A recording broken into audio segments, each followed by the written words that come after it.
Colonel. It'll be our friend, the American defector.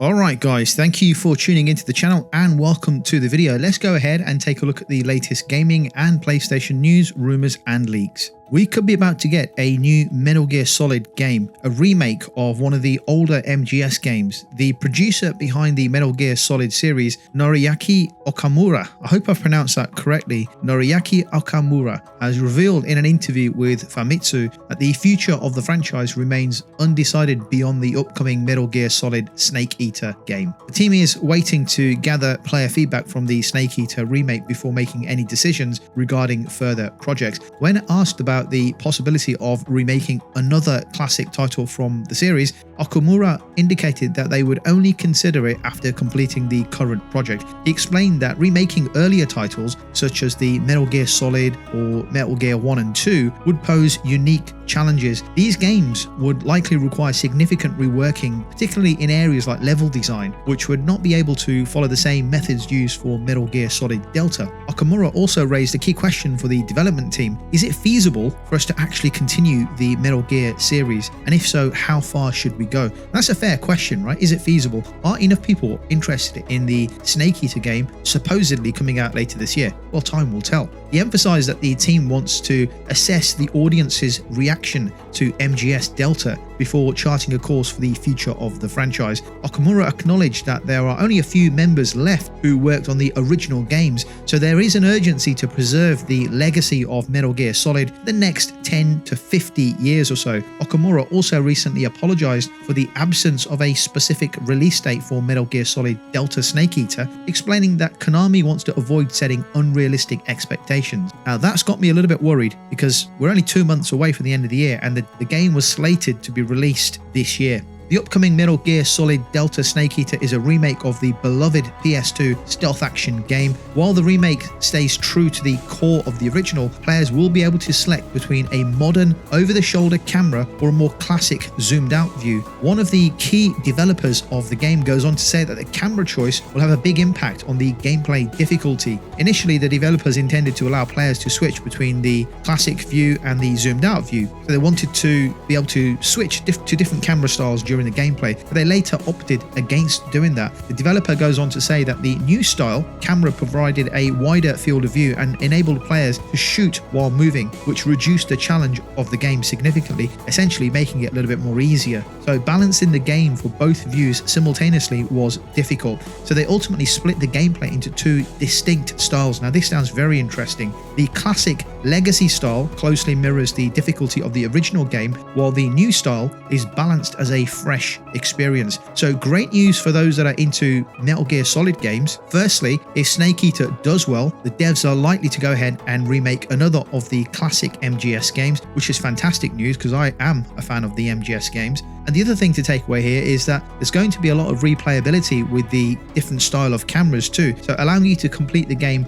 once with one camera angle on your first playthrough, and then you can go back and play through it using a second camera angle, enjoying a very different gaming experience. So it sounds pretty good to me. Snake Eater was supposed to be coming out in 2024. We still haven't had a release date for it, which does concern me, given that we are in October already. Could the game slip into 2025? It is feasible, however, what if the game is shadow dropped in November or December? If they are adamant that the game is coming out in 2024, they've either got to announce it pretty damn quick or it's going to be shadow dropped. Otherwise, I think it's going to slip into a 2025 release, maybe an early 2025 release. Man, that first quarter in 2025 is absolutely jam-packed with games. Let's see what happens with this. If it is coming out in 2024, they are leaving it really late. Guys, if you're enjoying the video, go ahead and give the video a like. That really helps position the video in front of new audiences who may also enjoy the gaming and PlayStation news, rumors and leaks videos. Okay, let's move move on and discuss the Division 3. Over the last 2 or 3 years, we've heard murmurs about the Division 3 game,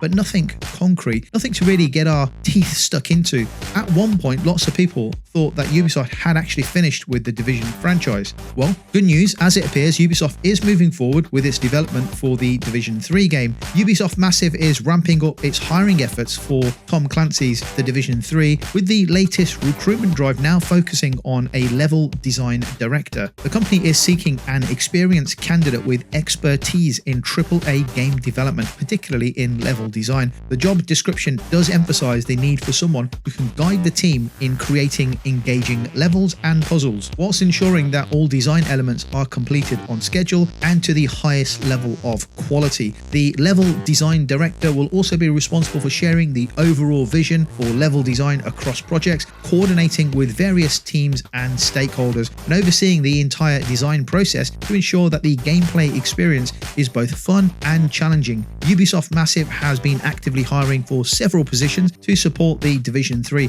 including a narrative director. While no official release date has been announced, the ongoing recruitment indicates that the game is still in very early stages of development and is likely some time away from release. Although the fact that they are recruiting or have been for several positions, it is good news for fans of the Division. At least we hope to see the game over the next 3 to 4 years' time, if Ubisoft is still in business given the current state of its lineup of games. However, I've discussed that before on my previous 2 videos. Go and check them out if you're interested in learning more about that. But let's hope the Division 3 and Ubisoft are still around, because I am looking forward to seeing the next game in the Division franchise. Okay, let's move on. So Microsoft has expressed a strong interest in understanding why some of the developers are favoring the PlayStation 5 over the Xbox Series X or S for their game releases. I found this quite bizarre from Microsoft, especially the way they referenced it. They addressed a question to devs about why they're developing games with a competitor. Why are some devs not making games or supporting game development on the Xbox? I just find it weird how they've gone public with this type of stuff. Surely they must have an internal team that go around to every studio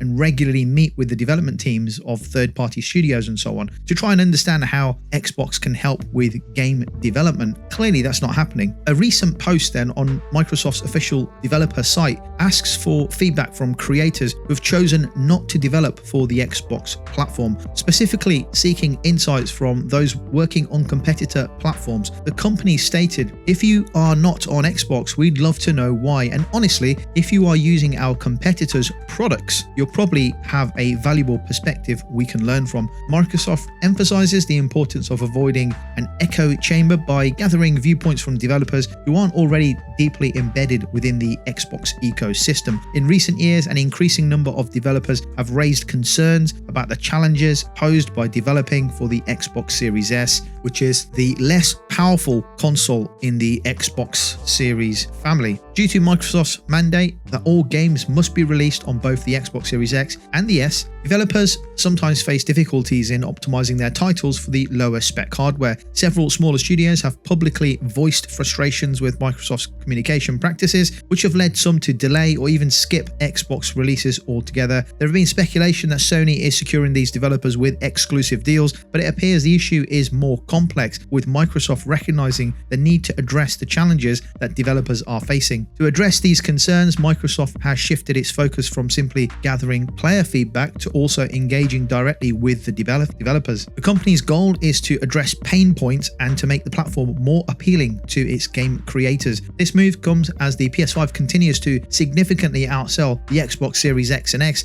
Although Microsoft is no longer publishing hardware sales figures, industry reports suggest that the Sony console has been outselling the Xbox Series by a margin of 3-1. Despite the Xbox Series X and S being launched around the same time as the PS5, Microsoft has pursued a more multi-format strategy, shall we say, in recent years, bringing several of its formerly exclusive titles to other platforms such as the PlayStation and Nintendo. The trend is expected to continue with future releases, including the Indiana Jones and the Great Circle game, which is set to come to PS5 in spring 2025. Honestly, this is really simple. As an outsider looking in, this is really simple from me.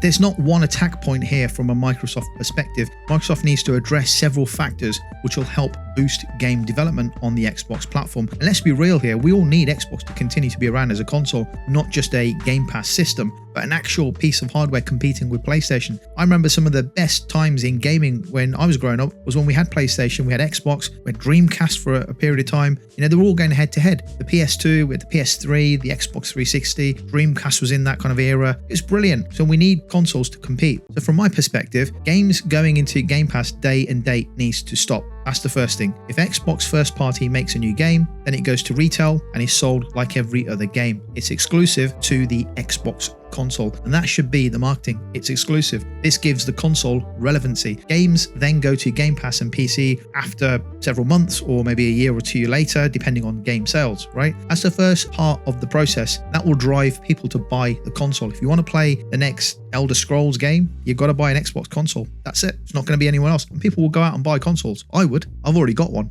But that's irrelevant. If I didn't have one and I wanted to play Elder Scrolls, I'd go and buy an Xbox console. So I think that's the first part in the process. Secondly, Xbox needs to stop the requirement to have the Series S being catered to at the same time as the Series X. Make games for the top-end machines and then filter down to the Series S when the developers have time. If the devs can release games at a later date for the S, that's fine. Probably a downgraded game or version of the game for the S. However, having to make games for the Series S and the X from the start is a problem, because at the moment what they're doing is they're making games for the Series S at the cost of games being developed for the higher end console. So that restriction needs to go. That's the second part. Xbox needs to drop the requirement to make games for the S at the same time as the X. Thirdly, Xbox needs to go and see the devs, all of them, and they need to, with a team, they need to understand what the devs really want in terms of game design, level implementation, and how that would work on the Xbox platform, more from an architecture perspective. Bit by bit, and as console sales increase, because gamers must buy the console to play the game, the core player base will increase.